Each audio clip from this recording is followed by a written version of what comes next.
Sumainyo ang Panginoon. At sumaiyo rin. Ang mabuting balita ng Panginoon ayon kay San Juan. Papuri sa iyo, Panginoon.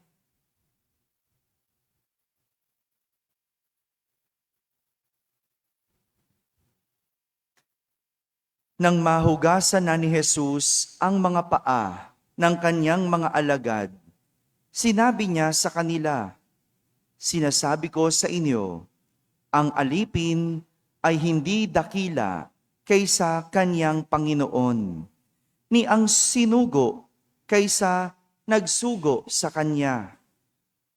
Kung nauunawaan ninyo ang mga bagay na ito at inyong gagawin, mapapalad kayo. Hindi para sa inyong lahat ang sinasabi ko.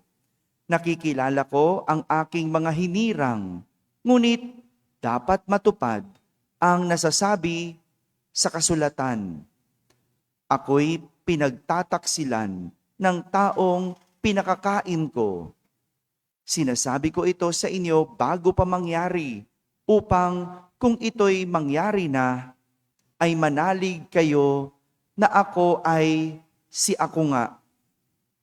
Tandaan ninyo, ang tumatanggap sa sinugo ko ay tumatanggap sa akin, at ang tumatanggap sa akin ay tumatanggap sa nagsugo sa akin." Mga kapatid, ang mabuting balita ng Panginoon. Pinupuri ka namin. Matapos ipakilala ni Jesus ang kanyang sarili sa mga tao gamit ang iba't ibang imahe. Alala nyo pa, imahe ng mabuting pastol at imahe ng ilaw.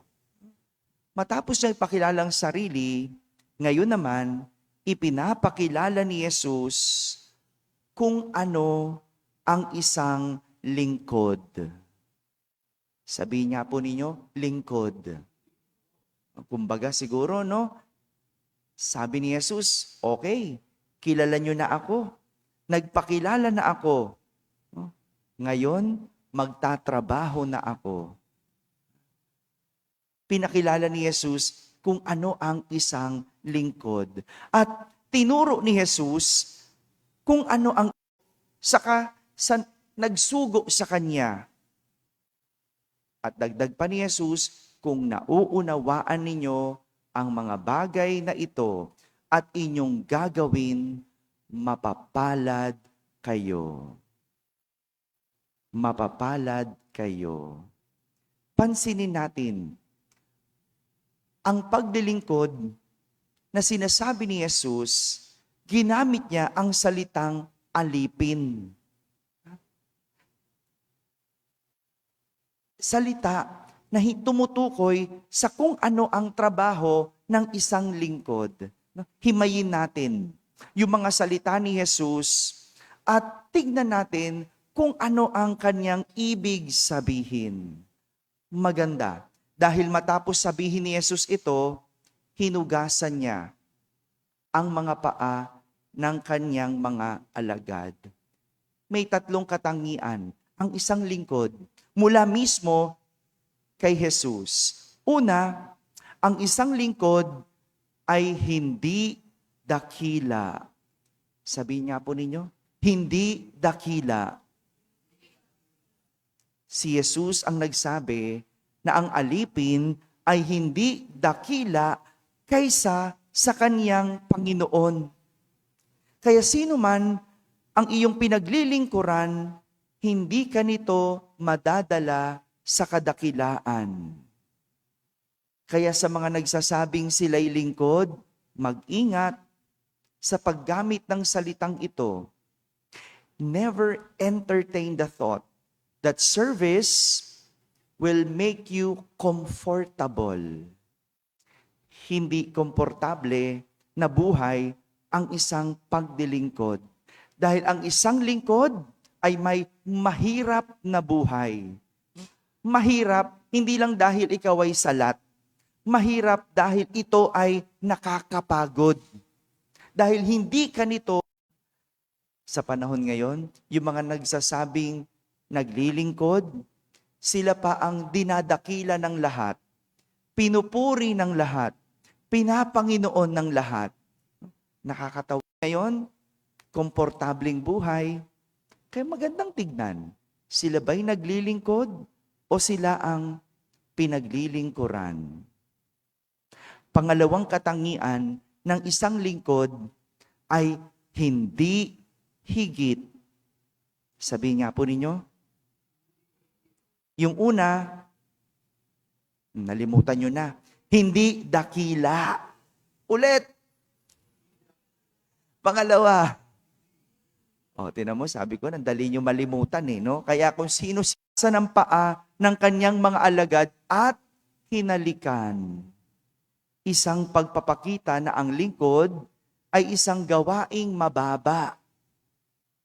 Kaya walang lingkod ang sinasamba, itinatanghal, itinataas. Dahil kung ikaw ay lingkod, hindi ka higit. Hindi higit. Kaya wag nating itinataas ang mga naglilingkod. Dapat sila pa nga ang bumababa. Kaya kapag may lingkod na hindi mo naaabot, kapag merong lingkod na pakiramdam mo, hindi mo kapantay, hindi yan paglilingkod. Dahil ang isang lingkod, hindi higit sa kanyang pinaglilingkuran. At pangatlong katangian ng isang lingkod, hindi sa pera, kundi sa pag-ibig. Sabihin niya po ninyo. Ano yung pangalawa? Una, ang ginagawa. Sapagkat kapag may pera ng pinag-uusapan, hindi na ito paglilingkod, kundi isang trabaho o propesyon. Kapag may pera na pinag-uusapan, hindi na yan paglilingkod, isa ng propesyon. Saan ka nakakita na naglilingkod na tumatanggap ng pera? Sa paglilingkod, ginagawa ito ng libre. At hindi lang libre, ginagawa ng may pag-ibig. Parang isang ina, kagaya ng isang ina na nagluluto, naglalaba, naglilinis ng bahay. Iba sa ginagawa ng kasambahay na nagluluto, naglalaba, naglilinis ng bahay. Ano pinagkaiba? Ha? May sahod ang katulong. At ang asawa, ba't di makasagot yung may asawa dito? Ba't kumukubra kung walang sahod? Hello? Father naman, no? Kailangan may kubra, Father, no? Di ba ganon? Yun ang pinagkaiba ng isang ina at kasambahay. Parehas na ginagawa ang gawaing bahay. Pero ang pinagkaiba, isa may sahod, ang isa wala. Ang isa trabaho, ang isa pag-ibig.